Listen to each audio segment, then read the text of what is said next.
The majority of the population will get back pain at some point in their life.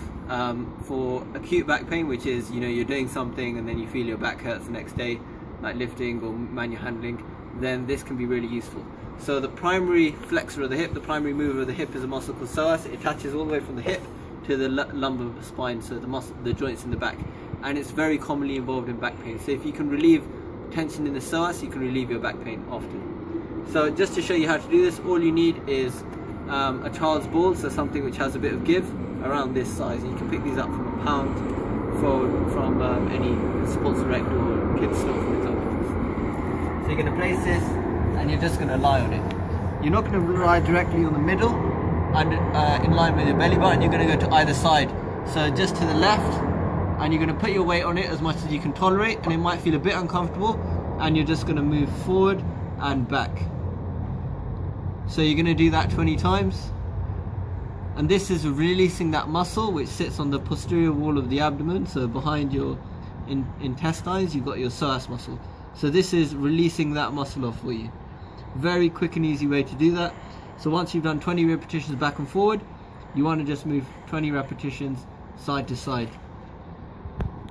Once you've done the left side, it's very important to move the ball over to the right side and do the same. 20 repetitions up and down, working through the psoas. Even if your pain is left-sided, make sure you keep the body balanced by working on the right, and then 20 repetitions side to side. Once you've done that, come up and see how you feel.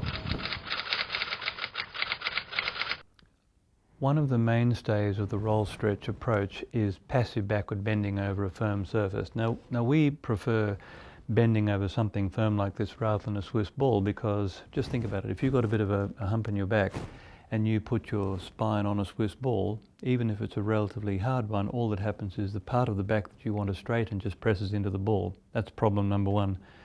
Problem number two, and in my view the more important of the problems, is Swiss balls are inherently unstable, which makes them wonderful for certain repatterning and strengthening exercises, but it makes them, in my view at least anyway, hopeless for stretching over. We prefer something firm, something solid. We make these, and one of our colleagues makes these, I should say, and you can get these from us, but anything firm will do, the end of a couch in your house or something similar. Notice too that it's got an interesting shape in it. If you bend with your head here and the body here, the upper and middle back are intensely bent backwards, but if we do it this way, the other way, it's a less strong bend. And so that's the way we're going to do it today, because we've got so much talking and explanation to do. And to that end, we've rolled up a second sticky mat here, and before Olivia comes in to be our lovely model, we're just going to put it in position so the back of her head is supported and the whole of her middle back will be supported as well.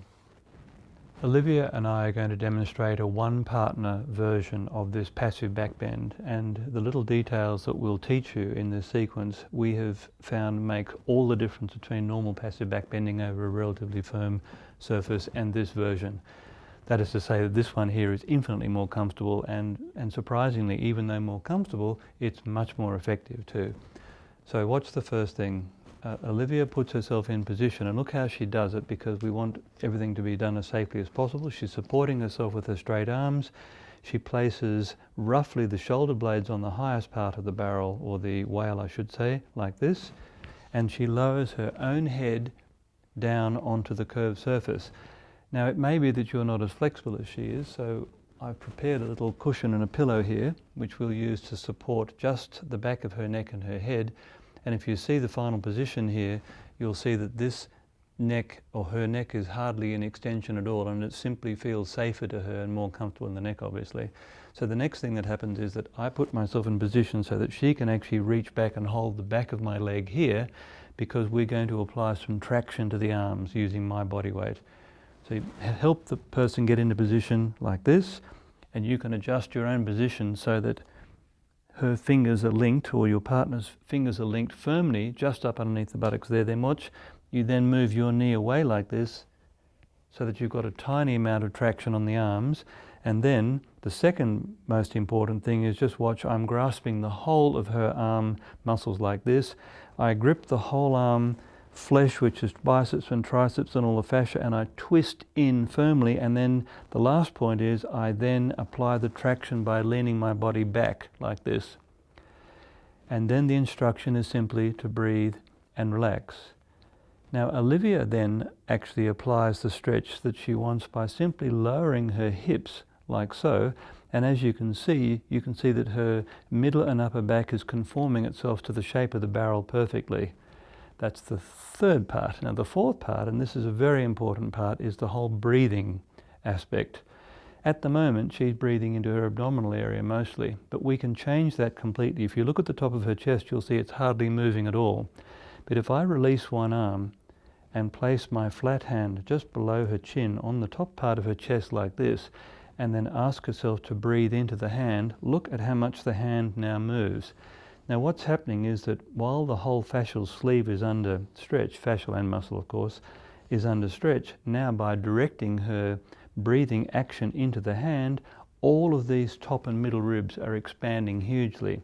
And then the instruction is simply to keep breathing into where the hand was, and then drop the hips lower and lower slowly until you get the full stretch that you want. Breathe and relax, and the goal of this exercise is to stay in this position for a minute or two in your full stretch position, trying to let your body simply relax over whatever curved or shaped curved surface you're lying on. Breathe and relax. I'm maintaining the traction and she's applying the stretch by lowering her hips. Now let's assume that you've been in the stretch for long enough. What's the best way to come out? Well, this is the sequence that we have found as effective. Firstly, you release the rotation like this.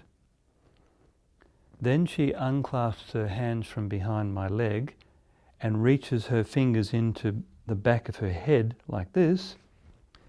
And she lifts the head up away from the bench like this, and then puts her hands in position to support herself and lets her bottom slide down to the floor.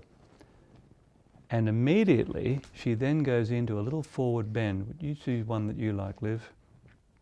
What she's doing is she's doing the clasped leg version, and as you can see, as she slumps, the part of the back that was being bent backwards most strongly, and this is the part that tends to tighten up when you do that, on this side of the spine, this is now being given a full stretch, and you can add little slumping movements and little movements, other little micro movements as we like to say now, and all of the parts that might have tightened up during the backward bend will be stretched.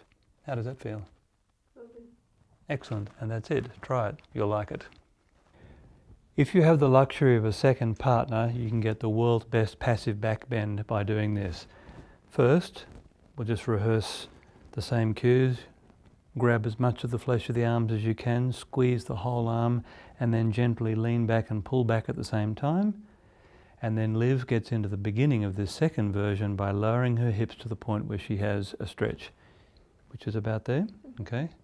And she gets used to that breathe and the other things that we did before. But for the contraction, this is the way that we're using now. Dave then steps in, and you'll see he's placing the heel of his palm over that front bone at the hip, the ASIS for the technical ones here. And Liv, when she presses back against his hands, she doesn't use her legs, she uses her tummy muscles only. And now, Liv, when you're ready, press back to Dave. 5, 4, 3, 2, 1. Stop, relax, breathe in. And Dave follows her as she lowers her own hips down. Don't let the person stretch you, you stretch yourself. And you can always ask the person to add a bit of extra weight, of course, if you want to. How does that feel? She's nodding, that's enough, Dave. Stop there. Breathe and relax. And Liv, imagine I've got my hand on the top of your chest again. Watch this, everyone. See how the chest immediately moves? Just the thought of that cue is enough to make it effective if the person has actually had the actual experience of it. Now that's excellent. Breathe and relax. Did you also notice how slowly Liv lowered her hips into that second stretch position? That's the only way to do it. Otherwise the muscles at the back that are on the support are very likely to cramp. Now watch this. Dave now takes his hands away from her hips. Are you going to do that as well, eh? Okay, great. In the stretch position, he's now going to move the fascia over the stomach on the left and the liver on the right, and move the fascia up over the ribs. Beautiful. Feel that? Mm-hmm. And let your hips relax even further. Now this is the surprising thing. When the fascia When the fascial restrictions are released, and this literally is what a fascial release looks like, just a moving of that tissue over those bones, what the brain experiences is there's no restriction of the movement, and all of a sudden you can stretch further, and the effect can be dramatic depending on where your tightnesses are. Were you going to do any other ones? Can you try even a bit further up, Dave? Yep. You can work a little bit higher. You have to be very careful not to push on the xiphoid, on the little bone coming out of the sternum. You don't even really need to push. You just place the thumb on the upper bit of the rectus abdominis and just let it sink. Often that can be enough.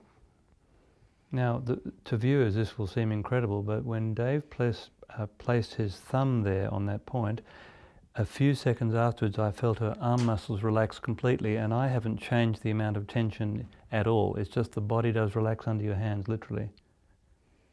Changing sides. In fact, I can increase that traction a bit now. Tell me when to stop, Liv. That's good. Okay. And that's another aspect that can't be overemphasized. You must be communicating with your partner at all times.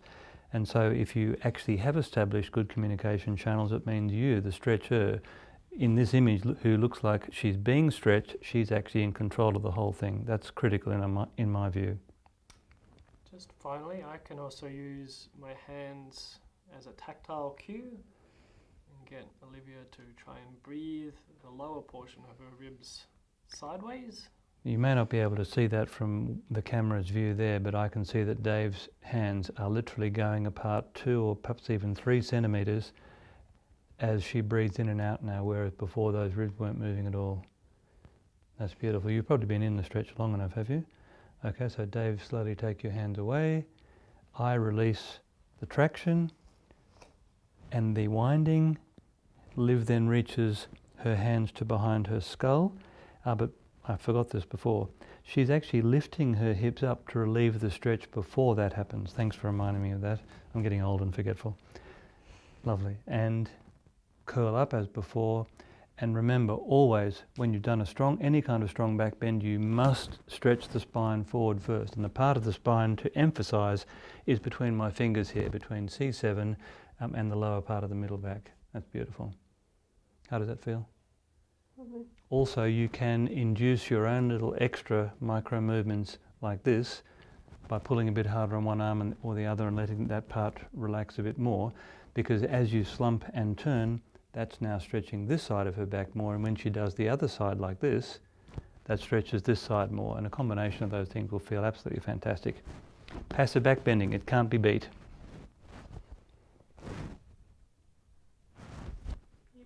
Ta-da! And I even got the old guy reference in as well.